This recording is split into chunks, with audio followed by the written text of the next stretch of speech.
किसी कॉन्फ्लिक्ट के टाइम पे आर्मी चीफ और रक्षा मंत्री के बीच की बातचीत, रक्षा मंत्री और प्रधानमंत्री के बीच की बातचीत, ये ऑफिशियल सीक्रेट एक्ट में आती है। ये 1954 के आर्मी एक्ट से गवर्न होती है।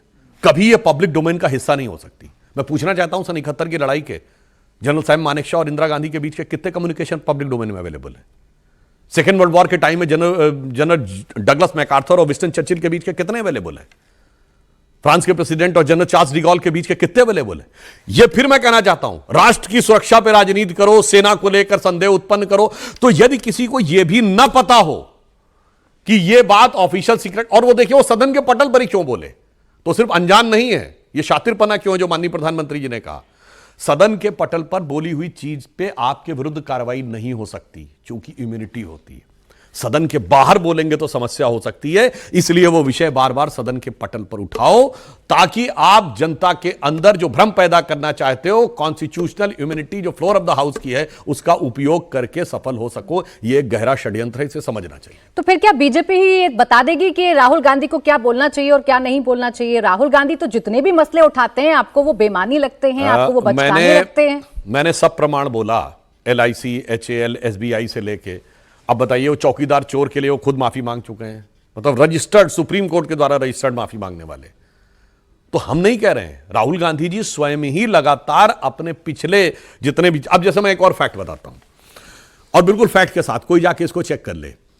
सितंबर 2023 में उन्होंने university of Texas, university of Florida में, शायद डलस में जाके बोला था कि चाइना ने अनएम्प्लॉयमेंट को बहुत अच्छे तरीके से कंटेन कर लिया है, भारत नहीं कर पा रहा है।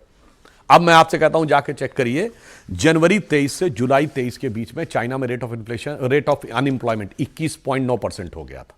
तो चीन ने क्या किया, अगस्त 2023 से डाटा देना बंद कर दिया, और महोदय सितंबर 2023 में यह कह रहे हैं। अब आइए, फिर जनवरी 2024 से चीन ने बेरोजगारी का आधार बदल दिया, फिर जुलाई 2024 में उनके यहां 15% हो गई अनएम्प्लॉयमेंट की दर। किसी को या तो यह पता नहीं है, या पता होने के बावजूद अपने देश को नीचा और दूसरे देश को ऊंचा दिखाने का कोई प्रयास कर रहा है, तो यह बहुत गंभीर और खतरनाक बात है। अच्छा, देश के प्रधानमंत्री, इसीलिए मैंने कहा ना, उनको हम नहीं कहते हैं कि आप जो कह रहे हैं वो गलत बोल रहे हैं, ये प्रमाणित है। देश के प्रधानमंत्री से सवाल पूछना या देश की सत्तारूढ़ पार्टी से सवाल पूछना देश विरोधी कैसे हो जाता है? वो ट्रेड डील पर आपसे सवाल पूछना चाह रहे हैं, नेता विपक्ष हैं, उनकी अपनी जिम्मेदारियां हैं, वो सदन में खड़े होकर अगर ये जानना चाह रहे हैं कि अमेरिका के साथ हमारी क्या डील हुई, क्या हमने सरेंडर कर दिया, क्या हम झुक गए, क्या हमने अपने हितों को पीछे रख दिया, तो क्या गलत है? दोनों बातों का जवाब देता हूं। पहले तो मैं सेना के बारे में और फिर डील के बारे में। सेना के बारे में कहना चाहता हूं, कोई व्यक्ति क्या बोलता है, इससे भी दिखाया जाता किस पृष्ठभूमि का व्यक्ति है। जैसे आप डॉक्टर पास इलाज कराने आते हो, कहता भाई अपनी जरा वो केस हिस्ट्री बताइए। तो केस हिस्ट्री क्या है? सेना के बारे में ऑपरेशन सिंदूर हुआ तो सेना पे सवाल उठा रहे थे, जबकि प्रेस कॉन्फ्रेंस सेना ने की थी, भारत सरकार ने नहीं, और इनके बयान पाकिस्तान में सुर्खियां बटोर रहे थे। जब बालाकोट हुआ तो डायरेक्टर जनरल एयर ऑपरेशन ने प्रेस कॉन्फ्रेंस किया, तो उस पर सवाल उठा रहे थे, कितने मरे, कौवे मरे कि आदमी मरे, पेड़ गिरे कि बिल्डिंग गिरी।